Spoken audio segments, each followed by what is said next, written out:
On the 15th of March 2009, when Ben Bernanke was interviewed by 60 Minutes, he quoted, "America's recession will probably end this year if the government succeeds in bolstering the banking system." Well, for you, Mr. Bernanke, here's what I think.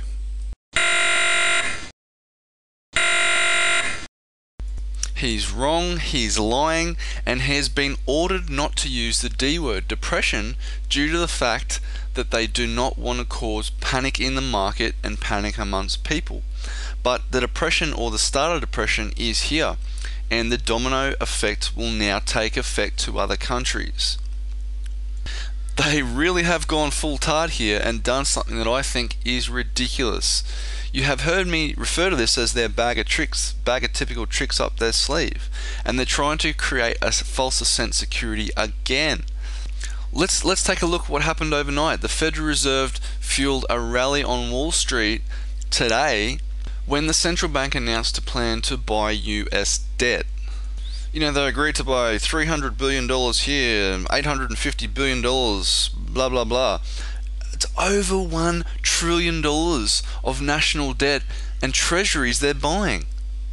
What do you think that was going to do to the market in the first place? Of course, the market went down in the morning. As soon as they issued the news, guess what happened? The market rallied up, huge. S&P jumped 2%, the Dow jumped 1%. Putting it up to the 800 mark, like I was explaining in my other videos. People, you have to remember the government are trapped now. They can do as much as they want with interest rates. They can't keep putting interest rates down to zero. They can't keep printing money, but they're going to do it anyway and try these new fantastic tricks they have. And buying these billions or trillion in long-term treasuries, they are crossing the last few things they have on their list off before the inevitable. And I know it's a little hard to understand, but in layman's terms, basically the Fed has committed to buy a loan against everything from corporate debt to mortgages to consumer loans to government debt after cutting the benchmark interest rate.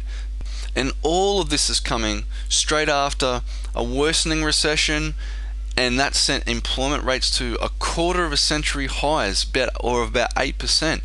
But basically it's a scare tactic, and they have tried to hit the market and shock people, and look what the market did. They've succeeded. And like I said, they're getting cornered now, and they still have a few bag of tricks up their sleeve, but like a retired old wizard, you can only last so long. And yes, the governments lie, the media lies, and your neighbor is probably telling you that this will be over by June and all is good. But I'll tell you one thing, one mentor who I had who taught me how to trade, I remember him saying, "John, the markets may lie to you, the government too, but the charts never lie to you." They never do. The charts never lie, people, and that's so true. And to prove that, you can go back and watch some of my previous videos, but I want to share with you today something that is very interesting in regards to what is happening now and what happened leading into the last depression and after as well. Okay, here we have an overlap view of what happened the last four major bear markets. The ones that we are interested in is the Dow in 1929 and 1932. And also what is currently happening on the US market from 2007 to 2009. As you can see, the first initial crash there in October 1929 occurred. The market came down 47.9%, quite a big drop for back then. But as this was the crash of 1929, it led on into 1930 and 1931. 1932, 33, and eventually finished further on down the track. What really happened is a lot of people saw that they thought that there was a market bottom down here, down here, down here, down here, and so on, all the way until the market crashed, and it finished down 89.2%. Wow, incredible. A lot of people who shorted the market back then made a ton of money. A lot of people who were in normal investments long the market lost their whole fortunes. What is important here is this period here, 2007 to 2009. You can see on this blue line here that the market has come down, we did have a period where the market crashed here, and it seems to me that the chart here overlapping is most likely to follow what happened back in the 1930s, because fundamentally and economically we're going through the same hassles. I think I did go back through this with a lot of my, you can actually go back and have a look at my first sets of videos where I compare the Dow to what was happening in 2007 and 2008. But here, this blue line, it is quite possible that we do see a run down on the market that will continue to drop. Whether or not we go down 80-90%, that's another thing, but in historical terms it's very possible for us to go down a lot more than 56 or whatever, 56 something percent.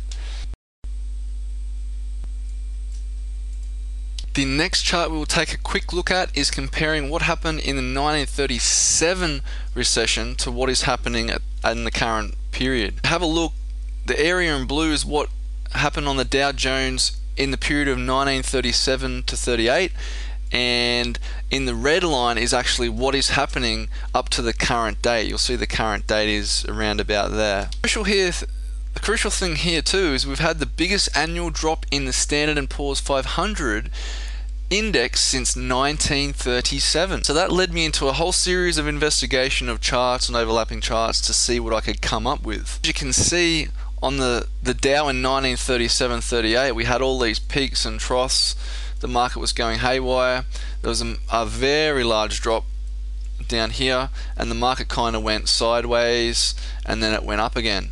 Now when you compare this to the what is happening in 2008 to 2009, it was very interesting because we had the same developments, the down on the market, small rallies, and now where we are at the moment down here, well, we could have another significant drop. It's hard to say, but when you overlap these charts, it's very interesting that something similar to what happened back then could be playing out. It's not a definite, but it's very interesting, and it's a great little exercise. It was a great exercise for me to do, just to check out what was developing. Okay, enough from me now. I'm going to stop rambling and leave you alone today. Just a short update. Before I go, I want to mention that I am now part of a website that is launching in a month or so. That website is forecastfortomorrow.com, www.forecastfortomorrow.com. I recommend you guys go and check it out. It's going to include forecasts on the economic environment, charts, everything. It's going to be a great, fantastic website. I urge you to go and have a look at it. In the meantime, thank you to all my subscribers that comment and that give me emails. Thank you for your kindness, and thank you for watching. Hopefully these videos are helping you out somewhat. Okay, I'm off. Myspacesecrets signing off. Thank you again. Enjoy your day, and I'll talk to you all very soon. Don't forget to check out that website. Okay, goodbye.